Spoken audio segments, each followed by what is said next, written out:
In many classic stories, you may have noticed a pattern. Jack goes 3 times up the beanstalk. The little tailor killed 7 flies with 1 blow and is tested 3 times by the king.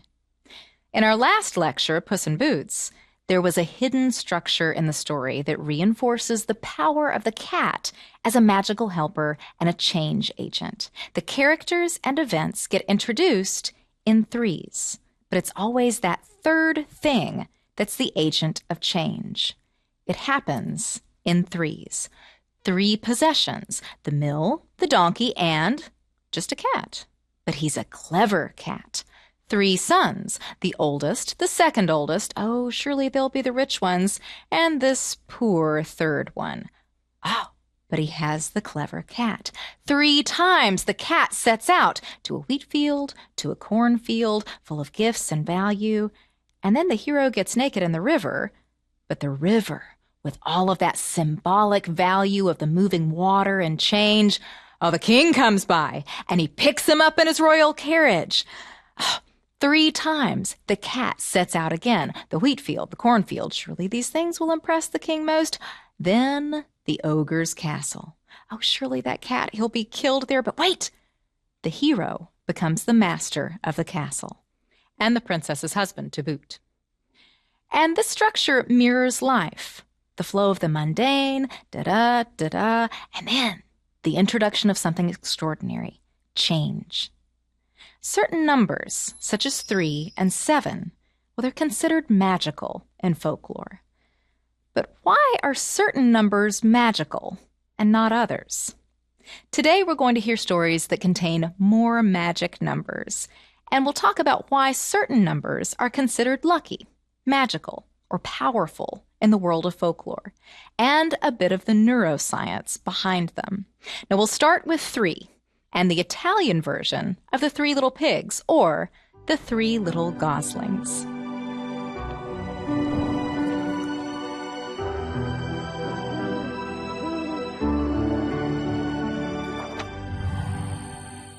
Once there were 3 little goslings. Hold out your hands like this.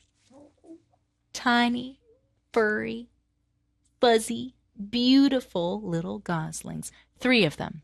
A larger one, a medium-sized one, and a teeny tiny gosling with tiny, tiny little wings. And the 3 goslings went out into the world. Beep, beep, beep, beep. They went out into the world.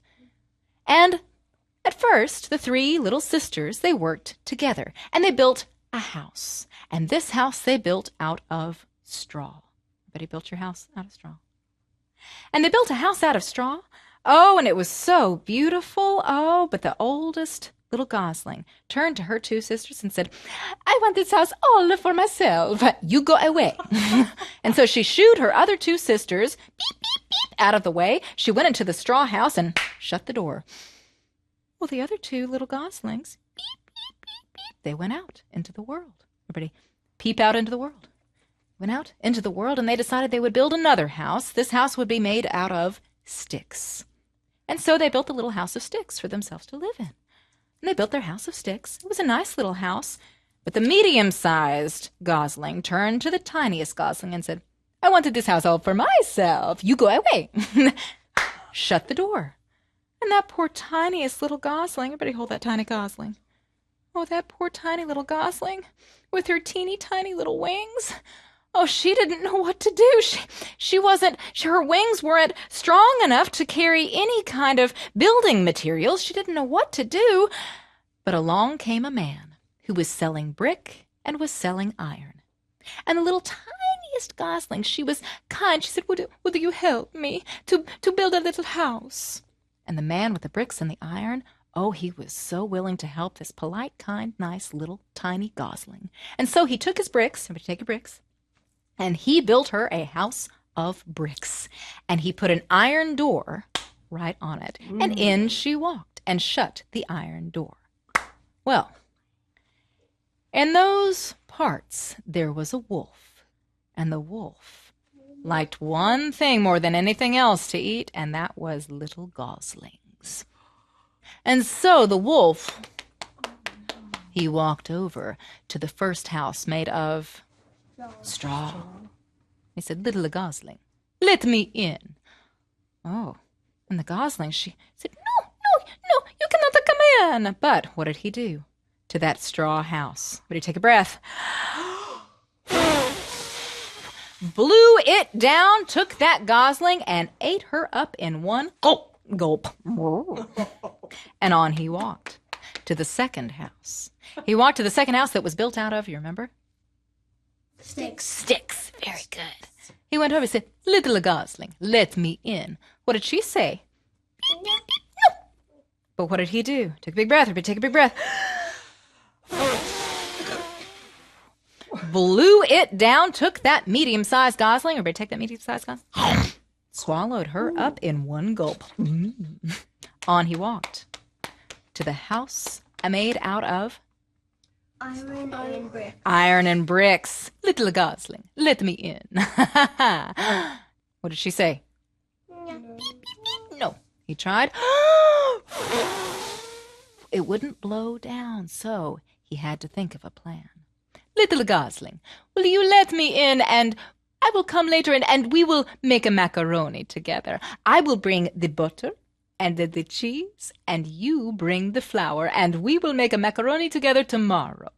And off he walked. Well, the tiniest gosling, she was teeny tiny, with those teeny tiny wings. Show me teeny tiny wings. But she was clever, and she thought of a plan. And so the next day, on came the wolf back. "Little gosling, open the door. I have my butter and my cheese, and we will make the macaroni together. Open the door." But the little gosling, she had a plan. She took a big pot of boiling water, the kind of water you would boil macaroni in, and threw a tiny crack in that door. As that wolf came closer to that door, she said, "I have the macaroni. You open up your mouth, and I will pour the macaroni in your mouth." He opened up his mouth right near that opening in the door, and what did she pour? All that boiling water. Everybody take your pot. Right down there. Very good. Right down there into the wolf's mouth. Ah! And he died. And then she opened that door with her tiny little wing, that strong iron door, and she walked out. And there was that wolf. She cut the wolf open, and out hopped her two sisters. Beep, beep, beep, beep.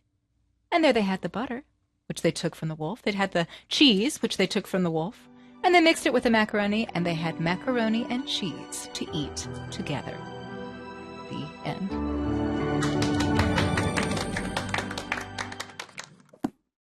It's better to work together as sisters than bicker. Or is it? If the goslings had all gotten along from the beginning, they would have all stayed in the house of straw and probably gotten eaten up by the wolf at his first appearance on the scene. Now, like the Grimm's version, this story values a certain amount of independent ingenuity. The pigs in the German version each work industriously on their own best house, and each with a different result. Now, the same is true here. The story favors the most independent and smart gosling, the one who had to go for it on her own, albeit with the help of a kind man selling bricks and iron. She had to figure out a way to build a house with no other family member to help her. So, is the moral of the story learn to work together and get along? Or is it to be the smartest and cleverest one who can protect and provide for the others? Or is it that wolves are always ready to get you if you aren't prepared with a strong shield of protection? Or all three? In folklore, 3 is a magical number. In oral folklore, we understand story narratives in 3 parts, beginning, middle, and end. In the physical world, 3 is a repetitive and important number. Water takes 3 forms, liquid, solid, and gas. It takes 3 legs on a stool or a table to make it stand upright and steady. It takes at least 3 strands to hold hair together to create a braid. At the molecular level, when we zoom in very closely into what makes up all the stuff around us, all of matter is composed of 3 types of particles: protons, neutrons, and electrons. Protons are made up of 3 smaller particles called quarks. Neutrons have 3 quarks also. In all these examples from the natural world and cultural history, the 3 components have to work together to achieve any results, much like the story of the 3 little goslings. A well-balanced story, like a stool, has its 3 main components all working together, beginning and middle and end, to create a satisfying journey. When our story is missing one of these components, when we aren't sure of our beginnings, or how our own story is going to end, well, we have a sense that our story is incomplete. It's a big deal in our own life stories to know where we came from, our beginnings. And it's an unsettling thing not to have some sense of where our story is going. That unsettled feeling is one reason, perhaps, why we tell stories, because we yearn for completion, for closure. Beginning, middle, and end. 3. In folklore and in life stories, it's an important number, and so is the number 7. Psychologists have found that our brains remember information more or less in chunks of 7, give or take 2. Think of telephone numbers, right? Not counting the area code, phone numbers in the United States are 7 digits. In 2008, scientists were studying the part of the brain that forms memory, called the hippocampus. The hippocampus is composed of neurons, and each of these neurons communicates with other neurons by sending electrical signals through the branches called dendrites. And the amazing thing about what the scientists discovered in 2008 is that the neurons can send the best information when they have 7 dendrites sticking out of them. So we remember in chunks of 7, and our brain neurons work best with 7 dendrites. For our memories, 7 really is a magical number. Folk culture has come to rely on the notion of 7 as the measure of many things. 7 days in a week, 7 deadly sins, 7 wonders of the ancient world, 7 seas, 7 colors in the rainbow. 7 is a lucky number. The idea of 7th heaven, and, if you believe Harry Potter, 7 is the most powerfully magical number. Is it any wonder, then, that the number 7 appears again and again in folklore as lucky? 7 dwarves. One of those dwarves wears 7 league boots. Even the stars tell the story of 7 significant sisters.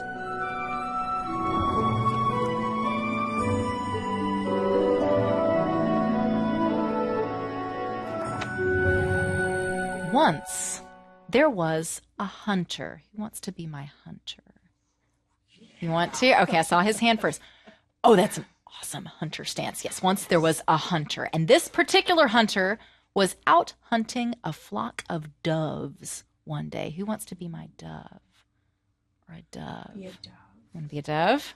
Okay. Oh, he's already in position. So these doves, the hunter was out hunting doves. He was about to catch the doves. He was so excited when he heard a noise behind him. And the noise behind him was the sound. He turned and he saw a bull. Who wants to be my bull? There was a bull charging after him. Oh, and he turned from the doves and he raised his club. Raise up your club. And he was about to whack that bull and freeze. Because in the night sky tonight, if you look up, you'll be able to see these stories and these pictures frozen in the stars. You'll see the Pleiades, the doves, also known as the 7 sisters, up in the sky, clustered together, a little flock. And you'll see the hunter, Orion, with his Orion's belt, raising his club to Taurus, the bull, who was charging after him.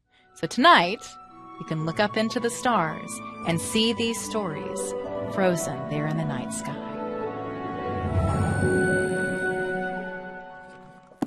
Orion, with his 3-starred belt, chasing the 7 Pleiades sisters, well, that's a Greek myth. But there's a similar story in Eskimo lore. The 3-starred belt that Orion wears is a group of hunters who are hunting bears. These 7 sisters mark several significant ritual times in the world of folklore. The modern celebration of Halloween coincides with the Pleiades reaching their zenith in the night sky. And the Zuni of New Mexico celebrate the Seven Sisters' disappearance in the sky as the signal of spring planting time. See how many magical numbers you can point out in our next story from Germany. It's recorded by the Brothers Grimm, The Devil with 3 Golden Hairs.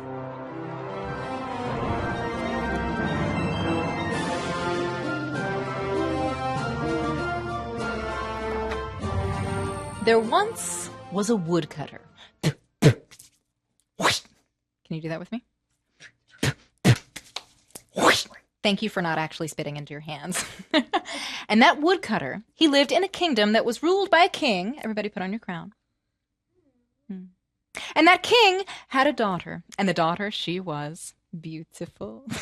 And the daughter, she was looking out her window one day and she saw, would you do it with me? She saw the woodcutter. Oh, and she liked what she saw. Oh, he is so handsome. And she ordered the woodcutter to be brought up to where she was in that castle. And the woodcutter, everybody, come on with me. He smoothed out his hair. And he made himself look good. And then he walked up those steps. We're going to walk up the steps to where the princess was. And he opened the door and he saw the princess. Oh, and she was beautiful. And she saw him. Oh, and he was so handsome. And at that very moment, they fell in love, because this is a fairy tale, and in fairy tales, it is just that easy to fall in love, right? And the two of them, they held hands and they went to see the king. She said, Daddy, I would like to marry this man. We are in love. But the king, oh no, he had a stern face. And she immediately knew, oh no. Oh, you know the rule.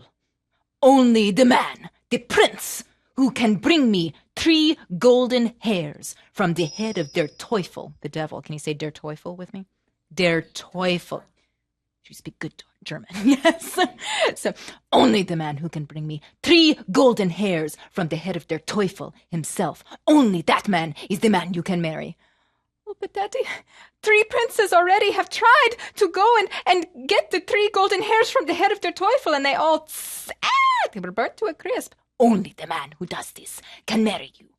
And the king walked off. The girl said, oh, no, you cannot try this. No, you cannot try to go and get the devil's 3 golden hairs. But the woodcutter, he said, oh, no, I can do it. No, stay true to me until I return. And he was off. And he went walking. Everybody walk? He went walking on down the road until he came to a city. And the walls were wide and the gate was high. And he went over and he knocked on that gate. Everybody knock on the gate. He knocked on the gate. The gatekeeper opened the door. He said, who are you and what do you know? He said, well, I am the woodcutter. And I know everything, because that's just the sort of man he was. Well, if you know everything, then tell me this. Why has our princess of our city fallen ill? She has been ill for months. No one can cure her. Why is she ill? I will tell you when I return. And they let him pass. And on he walked down the road to find the house of the devil. You can walk with me.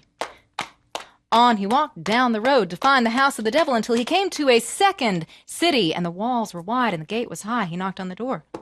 Everybody knock on the door. Knocked on that gate. The gatekeeper said, who are you and what do you know? Well, I'm the woodcutter, and I know everything, because that's just the sort of man he was. Well, if you know everything, then tell me this.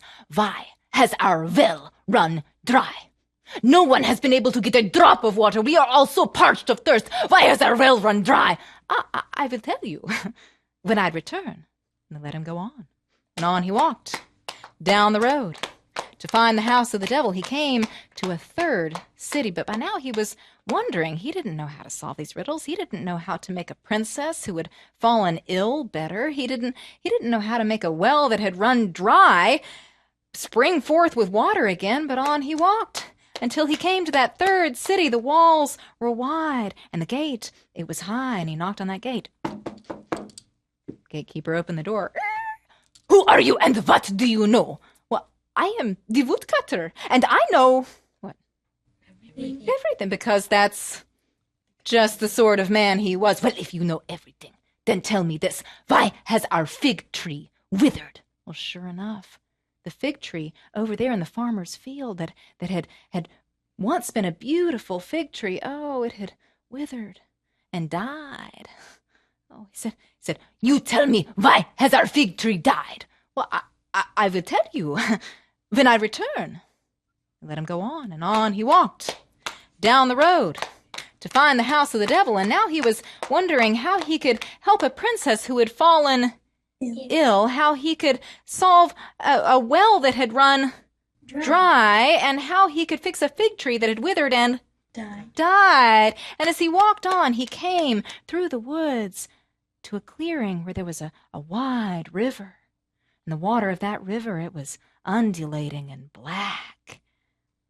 And he saw that there was a ferry boat, and there was a ferryman there in the ferry boat. And he walked over, and the ferryman said, who are you, and what do you know? Well, I am the woodcutter, and I know everything. Well, if you know everything, then tell me this. When is someone going to come and relieve me of my post? I have been taking people across this river for what feels like forever. And he had been taking people across that river forever, because this was the ferryman who took souls across the river Styx. And across that black water of the river Styx was the land of the devil himself. He said, I will tell you when I return. And so he got on to the ferryman's boat, and the ferryman took him across until he took that foot. Everybody take foot? And he set foot in the land of the devil himself. And in this story, the devil's land was black and sooty. And when he put that foot down, these clouds of ash would come up with each step, and he walked on until he saw the house. It was the house of the devil. And he went over and he knocked on the devil's door. The door opened, and the devil wasn't at home. But the devil's wife was there. She said, who are you, and what do you know? Well, I am the woodcutter. And I know everything. Because that's just this. Exactly. Oh, but you cannot be here. No. Don't you know? My husband, he is der Teufel, the devil, and he will come and eat you up. Well, I have come to get 3 golden hairs from the head of der Teufel. And I have come also to see if you can tell me why a princess has fallen ill, why a well has run dry, and why a fig tree has withered and died. And someone needs to go and relieve that ferryman, because he is very upset having to take people across the river like that. Oh, no. Oh, here he comes now. He will burn you to a crisp, just like the other 3 princes who have tried to take out his hair. No, you come, you hide. And the wife of the devil felt sorry for that poor boy. And so she took him, come, and she hid him underneath the devil's own bed, and that was just in time, because in came the devil himself.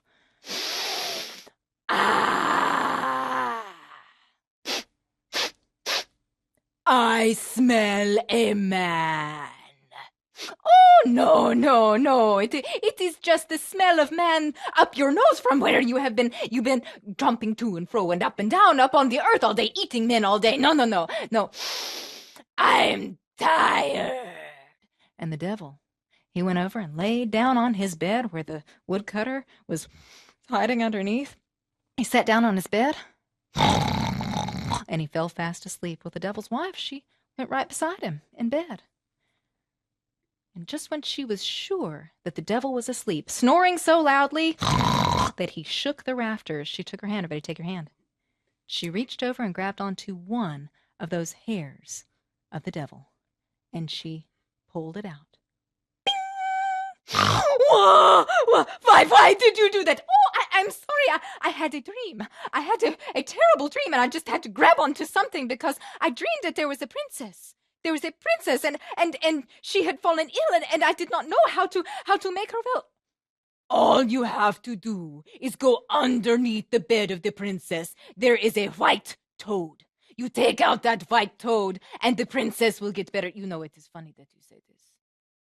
I put a white toad underneath the bed of a princess just a few months ago.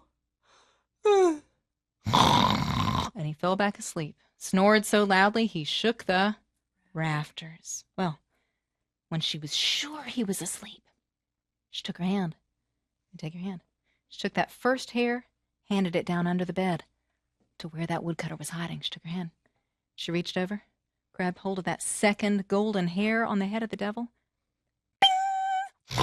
Why did you do that? Oh, I'm so sorry. I had another nightmare. I just had to grab onto something. I dreamed that there was a well, and the well had run dry, and I did not know how to help all of the people. All you have to do is to go down in the bottom of the well. There is a white stone. You take out that white stone, and then the water will come back. You know, it is funny that you say this. I put a white stone into a well to make it run dry just a few weeks ago. Devil went back to sleep, snored so loudly he shook the rafters. She took that second golden hair. May I take her hair? She put it underneath the bed, and the woodcutter, he grabbed onto it. He put it into his collection. Now he had two, but he needed one more. Devil's wife, she took that other hand, reached over to the devil's head, that one remaining hair, and bing!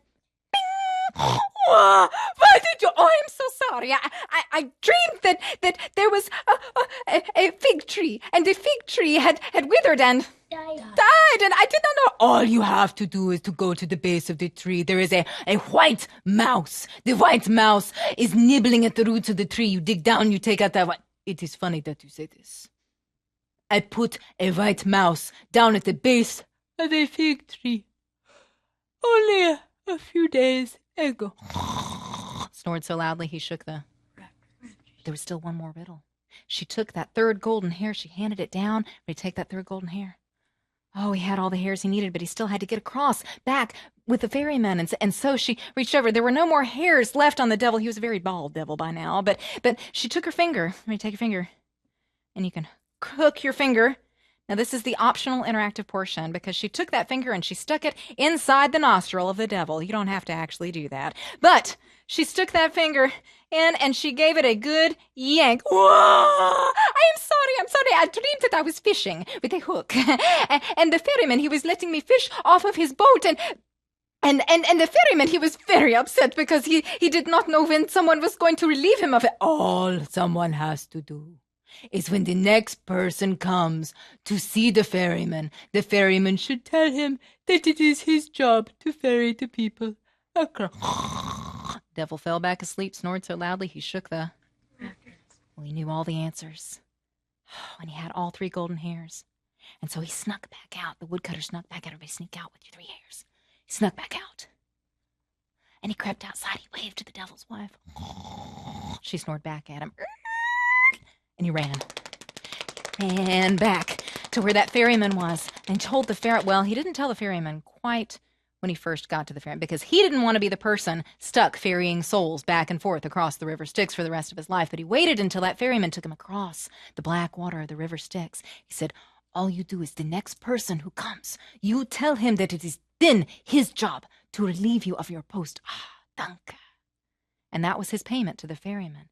It used to be that you had to give 2 silver coins to the ferryman for him to take your soul across the river Styx. But that was his payment, the answer to the riddle. Danke. And he let him go on, and on he ran. He ran until he came to that third city. And the gateman and the farmer who was there beside his fig tree, they all asked him, have you solved our riddle? How can we fix the fig tree? Ah, yes. And he took his hands. Everybody take your hands. And he dug down to the base of that tree until he found a white... What? Mouse. He sent that white mouse flying. And as that white mouse went flying away, that fig tree, it burst forth with life with the most delicious figs. How can we repay you? Oh, just a small gift. They gave him an entire troop of soldiers. And so on he ran. And behind him came marching the troop of soldiers. Everybody march. And on he ran. He ran to that second city. The gateman asked, have you solved the riddle of how can our well come back to life with water? Ah, yes. And so he climbed down into that well. But he climbed down into that well, and he found the white stone. Good. And he threw that white stone, pew, out, and as soon as he did, whoop, whoop, whoop, whoop, that water came bubbling back up. He had to climb back out. It overflowed in the well. Danke, danke. What can we give you? Oh, just a small gift. They gave him an entire regiment of cavalry officers. And so on he ran. Everybody run. With that troop of soldiers behind him. And the regiment of cavalry officers. Everybody ready? And on he went. He came to that first city. Oh, can you tell us how can we make our princess better? Yes.